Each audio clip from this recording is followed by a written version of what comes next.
दोस्तों आप देख के समझ गए होंगे कि हम लोग कहाँ जा रहे हैं। यस, सुबह के 4:30 बजे हैं और हम लोग जा रहे हैं Thar desert for a safari ride. शोर की आवाज़ से आपको महसूस हो गया होगा कितना थ्रिल एडवेंचर है। तो आइए चलते हैं और करते हैं एंजॉय इस राइड को।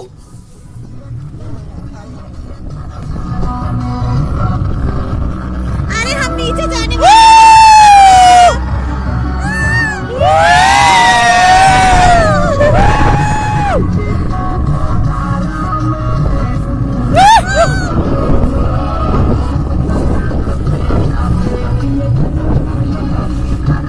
सो फ्रेंड्स, 3 तरीके की राइड होती हैं जैसलमेर में। वन इज़ नाइट राइड जो हम लोग कर रहे हैं अब थार डेजर्ट में on a jeep Mahindra 4x4। Second ride is the morning ride जब हम सनसेट के लिए आते हैं तो भी हम लोग एंजॉय कर सकते हैं। और third ride is camel ride. तो हम लोग करने वाले हैं तीनों राइड्स, बट ये राइड सबसे ज़्यादा खतरनाक हो चुकी है क्योंकि बहुत ज़्यादा बम्पी रोड है, बहुत ज़्यादा झटके लग रहे हैं और उतना ही फन और एडवेंचर और थोड़ा थ्रिल है। तो एंजॉय करिए इस राइड को आप भी हम लोगों के साथ। ये था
देखने में तो बहुत सिंपल लग रहे हैं, लेकिन ये 12-12, 14-14, 16-16 ऊंचे टीले हैं जिन पे गाड़ी चढ़ रही है और चल रही है। बहुत मज़ा आ रहा है, बहुत फन है।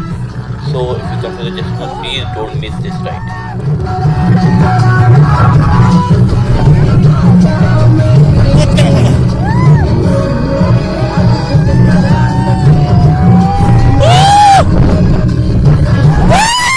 तो गाइस करीब 1.5 घंटे राइड करने के बाद अब बज चुके हैं 6:30 और सूरज निकलने वाला है। तो हम लोग पहुंच गए हैं सनराइज़ पॉइंट पे। तो मिलते हैं आपको नेक्स्ट वीडियो में सनराइज़ में। होप आपको ये वीडियो अच्छी लगी होगी, आपने एंजॉय करी होगी। ये राइड जो होती है नॉर्मली कवर्ड नहीं होती, तो अगर आप जैसलमेर आते हैं तो प्लीज़ स्पेशली आज जब अर्ली मॉर्निंग की राइड करनी है थार डेजर्ट में on Thar jeep Mahindra 4x4। बाकी कैसी राइड थी तो आवाज़ से समझ ही गए होंगे, शोरों से पैसे शायद इतने नील पड़े होंगे कि हम काउंट नहीं कर पाएंगे। मिलते हैं नेक्स्ट ब्लॉग में। Bye bye, take care.